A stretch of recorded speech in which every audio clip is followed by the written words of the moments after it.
Yauwa kin san me ƙawata nace bari in miki voice na tashi a cikin mutane ne. Kamar yanzu zaki tura min hotonki ɗaya da 2000 kuɗin istihara. Idan na tura mishi yayi istihara ya gani, idan aka yi accepting naki zai faɗa min. Kin ga mun cika mu uku, ni da ke da wata ƙawata Aisha. So yanzu mun cika ukun nan sai in faɗa sai ya ce mun cika ukun nan za mu kama gida na haya ko na 1 month ne a nan Maiduguri. Ya ce zai zo ya mana aiki a nan Maiduguri.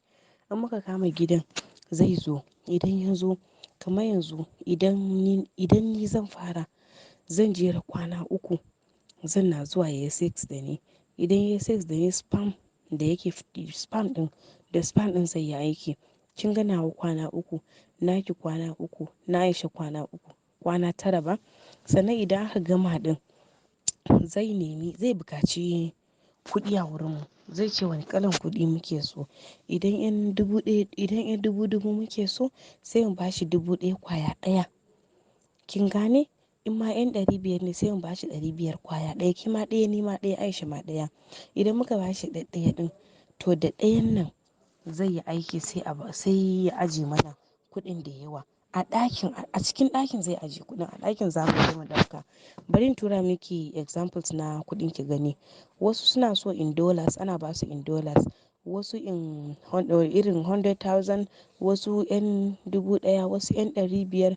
Kai ko 'yan naira 5 kike so za a baki. Kuma wallahi kuɗin gaskiya kuɗin ba kaɗan bane. Da yadda ya faɗa min da yayi istihara ni nawa ma ya ga wannan alheri sosai ya ce. Ni nawa ya ga alheri sosai, na Aisha ɗin ma ya ga alheri sosai amma nawa ya fi na Aisha ɗin ma. So ya ce mu nemi mutum ɗaya.